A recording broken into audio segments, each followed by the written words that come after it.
সেই জন্য আমরা এই ধরনের ফেয়ারও এই দিবসে করতে পারি এবং বিশ্ববিদ্যালয়গুলোর মধ্যে তালিকাভুক্ত করে এই প্রতিযোগিতায় কারা রয়েছেন তাদেরকে আইডেন্টিফাই করে আমার মনে হয় রিওয়ার্ডের ব্যবস্থাও করা যেতে পারে।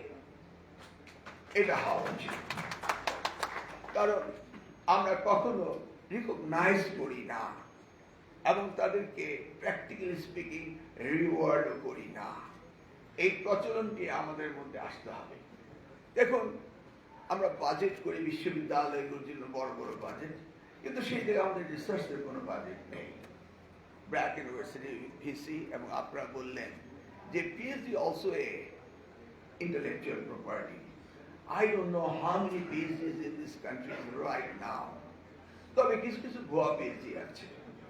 আপনারা জানেন সেই ঘোড়ার গল্প, আমি সেই ঘোড়ার গল্পের পিএইচডি, ঘোড়ার গল্প জানেন তো, পিএইচডি কেনার গল্প নিশ্চয়ই আপনারা জানেন, তা আমি রিপিট করতে চাচ্ছি না।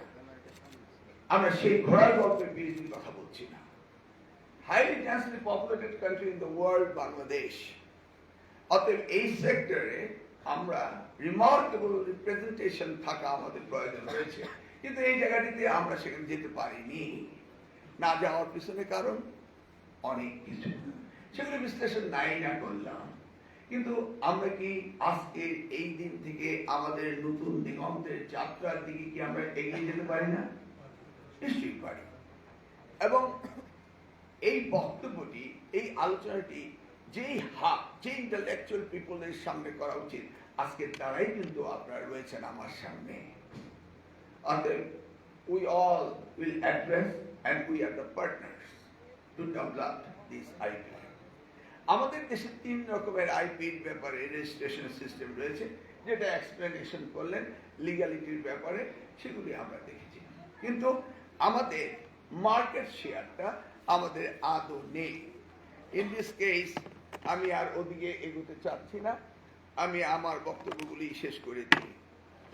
আমি মনে করি আমরা এগুলিকে কিভাবে আরো এক্সপেডাইট করব, কিভাবে আমরা এগুলিকে কাজ করব, সেজন্য বিশ্ববিদ্যালয়গুলোকে কাজ করতে হবে এবং সেই সাথে মন্ত্রণালয় থেকে আমাদের এই বিষয়গুলো অ্যাড্রেস করতে হবে। আমরা স্টেজে বসে সব কথা শুনতে পারি না, বিশেষ করে আমি, কারণ জরুরি বিষয়ে কথা আসে, মাঝে মাঝে গ্যাপ হয়ে যায়, মাঝে মাঝে সাইড টকিংও করতে হয়। তবে এই আলোচনাগুলো এই বিষয়েই থাকে যখন যেখানে উপস্থিত, তার বাইরে কোনো নয়। আমাদের যে বিশ্ববিদ্যালয়ের বাজেট অ্যালোকেশন হচ্ছে, সেই জায়গায় রিসার্চের জন্য কি ধরনের হচ্ছে আমরা কি সেটা হিসাব করে দেখেছি? হ্যাঁ, বিগত দিনগুলোতে সেটা আলোচনা করতে চাচ্ছি না। তবে আমাদের প্রধানমন্ত্রী জনাব তারেক রহমান, তিনি অ্যানাউন্স করেছেন যে জিডিপির 5% শিক্ষা খাতে বাজেট উন্নীত করা তিনি তার নির্বাচনী এজেন্ডায় বলেছেন এবং সেই ব্যাপারে কাজ করার কথাও আমাদের নির্দেশ দিয়েছেন। কিন্তু আমরা কি 5% প্রথমবারই দিতে পারবো? সেই ধরনের প্রজেকশন করা, সেই ধরনের প্রজেক্ট করা আমরা কি রেডি ছিলাম না আছি?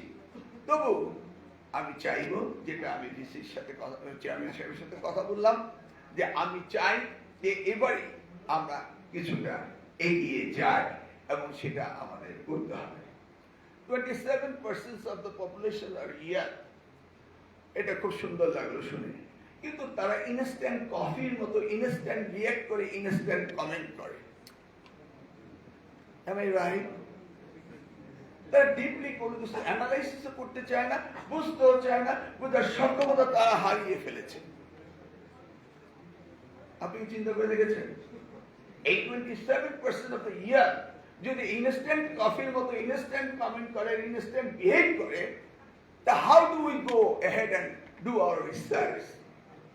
তাই না? এই জন্য ফেসবুকে লাইভ দেখার একটা স্বপ্ন আর ভাইরাল হওয়ার একটা ব্যাপার হয়ে দাঁড়িয়েছে আজকে আমাদের এই ইয়াং জেনারেশন। এমনকি তারা ইউনিফর্ম পরেও তাদের শিক্ষক বা তাদের মন্ত্রীদের বিরুদ্ধে যে কোনো ধরনের বাজে উক্তি করতে তারা দেরি করে না। তার মানে কোথায় আমরা আমাদের ইয়াং জেনারেশনকে নৈতিকতা বিবর্জিত জায়গায় আমরা নিয়ে যাচ্ছি? We don't control anything. But we are hoping যে আমাদের এই ইয়াং জেনারেশনটাই আমাদের ডেমোগ্রাফিক ডিভিডেন্ড পে করবে। We may